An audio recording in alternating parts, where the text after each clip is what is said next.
दोस्तों नमस्कार। इस कहानी का शीर्षक है जो होता है अच्छे के लिए होता है। दोस्तों अगर आपको यह कहानी अच्छी लगती है तो आप चैनल को सब्सक्राइब करके वीडियो को लाइक जरूर करें। एक बार की बात है, एक राजा तलवारबाजी कर रहा था तो अचानक से उसकी उंगली में कट लग गया। तो पास खड़े मंत्री अचानक बोल उठे, राजा साहब चिंता ना करें, जो होता है अच्छे के लिए होता है। यह सुनते ही राजा को गुस्सा आ जाता है। राजा उस मंत्री को कारागृह में बंद करने का आदेश देता है और बोलता है इसको फांसी पर चढ़ा दिया जाए। यह सुनकर मंत्री घबरा गया। उसने राजा से निवेदन किया, महाराज मैंने आपके यहाँ इतने वर्षों तक काम किया है, क्या आप मेरी अंतिम इच्छा पूरी नहीं करेंगे?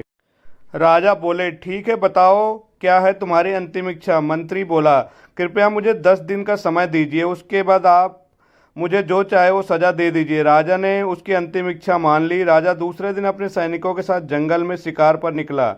जंगल के बीच में राजा अपने सैनिकों से बिछड़ गए और रास्ता भटक गए। रास्ता ढूंढते हुए राजा वनवासियों के बीच पहुंच गए जो बलि देने के लिए किसी को ढूंढ रहे थे। वनवासियों ने राजा को पकड़ लिया और वन की देवी को बलि देने के लिए ले गए।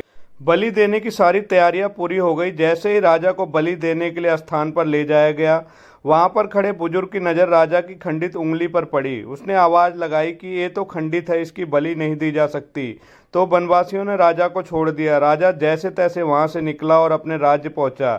सबसे पहले कारागृह में अपने मंत्री से मिलने पहुंचा। राजा ने मंत्री से कहा, आपने सही कहा था, अगर मेरी उंगली नहीं कटी होती तो मैं जिंदा नहीं होता, यानी जो होता है वो अच्छे के लिए होता है। राजा ने फिर पूछा, मेरा तो फायदा हुआ लेकिन आपका कैसे फायदा हुआ? मैंने तो आपको सजा दी।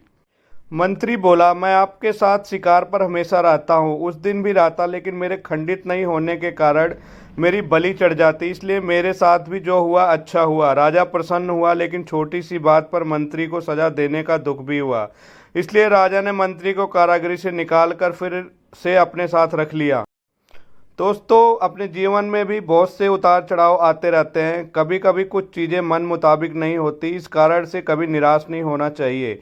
हमेशा याद रखें जो होता है अच्छे के लिए होता है। भले ही कुछ अच्छा हो या ना हो, लेकिन उस परिस्थिति के प्रति सकारात्मक नज़रिया रखने से उसका प्रभाव बहुत कम हो जाता है।